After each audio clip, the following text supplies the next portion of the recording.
there's no question in my mind. If the Chachamim would have been today, they would asar smoking for everybody. They would asar smoking. Because you bring yourself in a matzav of sakana. And this is also to bring yourself in a matzav of sakana. That we also realize. And habit forming could become from just smoking 3 times or 4 times. When they want to introduce a new cigarette, they give out to the corner in the street a pack of 4 cigarettes. It seems that this itself could be enough to bring you into smoking. We're not allowed to kill ourselves, God forbid, by committing suicide. That smoking shortens the lifespan of the individual. It's certainly classified as one of the most terrible of errors that a person can do. Because there's a scary truth about smoking, and it's called addiction. They couldn't stop. Nicotine, which is the primary drug in smoking, is more addictive than cocaine. And you're going to take your achrayas, your fellow chaverim seriously, and you're never ever going to touch a cigarette. You can change the world.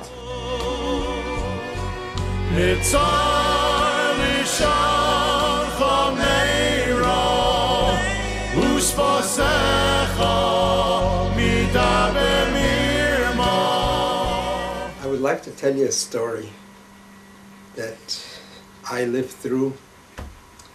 I usually don't go to the cemetery, but this was a young person that passed away, and her mother, Aleha Shalom, was one of the first women that worked for the yeshiva when the yeshiva came to Philadelphia.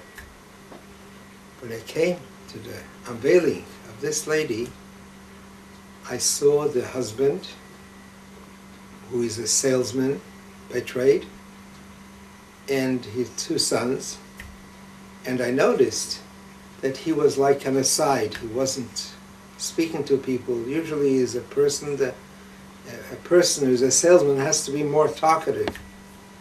And I called over his sons and I asked him, what happened? What's the matter with your dad? Because I saw him in between also, and he wasn't in such a state. So they told me as follows.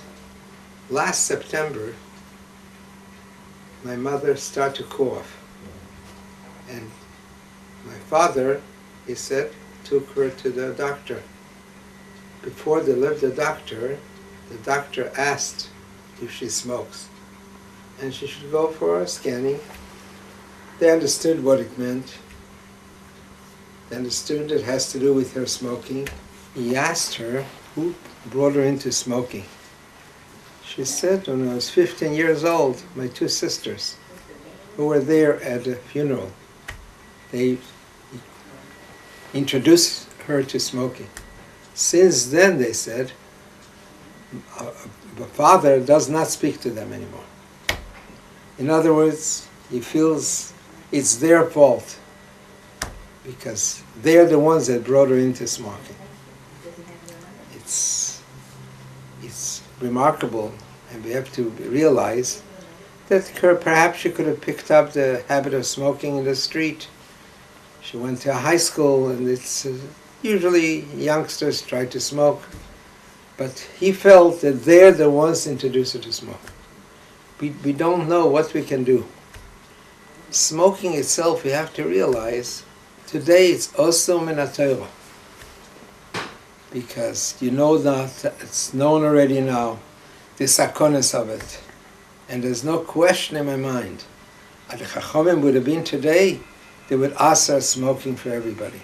They would asar smoking. Because you bring yourself in a matzav of sakana. And this is also to bring yourself in a matzav of sakana. It perhaps began just, they say over salanta tchilosei gaiva v'seifei taiva, but it becomes its habit forming. That we also realize. And habit forming could become from just smoking 3 times or 4 times. When they want to introduce a new cigarette, they give out to the corner in the street a pack of 4 cigarettes. It seems that this itself could be enough to bring you into smoking. We have to realize, besides our own sakana, we bring ourselves in a dangerous situation. The society around us also. Somebody in the room is affected by it, perhaps even more than the smoker himself, because he lives with it the whole time. The smoker goes out in the street, he airs out a little bit. So it's a sakone, and it's also min haTorah. There's no heter of smoking. And as youngsters, you can bring yourself in such a situation that you should not begin to smoke. It's habit forming. And it's a habit that is also min haTorah. Chamira sakante meyisura. That sakona, dangerous food, is more serious as far as we're concerned than that which is non-kosher food. And that would certainly apply, as far as I'm concerned, it would certainly apply to the idea of smoking. With smoking, some people think, they may think, that I'm only going to have 1 or 2 cigarettes, I'm not just going to do a very short time smoke, I'm going to be a short time smoker. It's not so. Anything we do that's injurious to our health is a terrible, terrible indictment on us. We're also not allowed to kill time, to kill the time that God gives us in this world to live. The Eibishter gives us a chance to live and have the opportunities of life.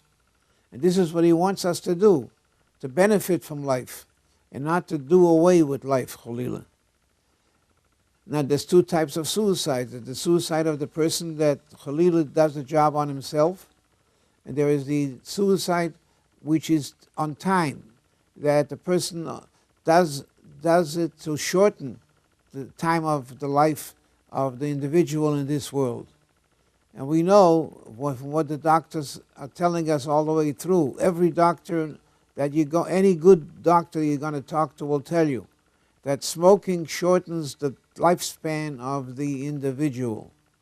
Smoking will do a job on the person even though at the time you don't realize it. At the time you just think, well, what's 1 cigarette going to do? But the fact of the matter is that 1 cigarette is going to either do the job on you of doing away with that which will be injurious to your life, to your health, or it will shorten that which is your life. And therefore, it's important, very, very important, for you kids, not to play around with cigarettes. Don't think it's a play. Don't think it's a joke. It's not a joke. You're playing around with chazer, with something worse than chazer, something worse than eating pig's meat. And this is what we have to be careful of. And if you see somebody that does it, give him a good piece of your mind and tell him he's overriding a prohibition of the Torah, that he's doing something against Torah. No worse than Cholila, all the terrible averas a person can do. It's certainly classified as one of the most terrible averas that a person can do. If you care about your family, if you care about your father, if you care about your mother, if you care about yourself and yeshiva, for your friends, you should care about making sure that you do not take part of in any venture that involves smoking. And you be a spokesperson, and I'm telling you, I give you permission to be the spokesperson to tell the other friends of yours, never, never to touch a cigarette. Because once you touch it, you become addicted to it, and you're stuck for life. Don't do that. You have too good a life to give up. You have too many good things to enjoy. And it's important for you to help us along. We're trying to get the people educated to understand what it means to be alive and to enjoy God's world. But we have to do it in a way that the Eibishter wants us to, not by doing averas. And there is no more terrible avera than doing away with part of your life. So I hope that you'll listen to my message and you will try to protect yourself and protect others from that which is a terrible thing. And with your efforts, I hope, which will be crowned with success, may God bless you to be able to continue steiging in Torah, to be able to grow in Torah and the Yirei Shamayim, to be able to give nachas to your parents, and to give nachas to Klal Yisrael. And we should be zeicher b'mehera v'yameinu to becoming a Mashiach Tzidkenu. Amen. Thank you. How many of you here in the audience have had a family member, or perhaps a friend of the family, that was diagnosed with cancer and maybe passed away from cancer? How many of you in the audience here know a family member or someone in your family or a friend of the family that unfortunately had a heart attack or may have died of heart disease?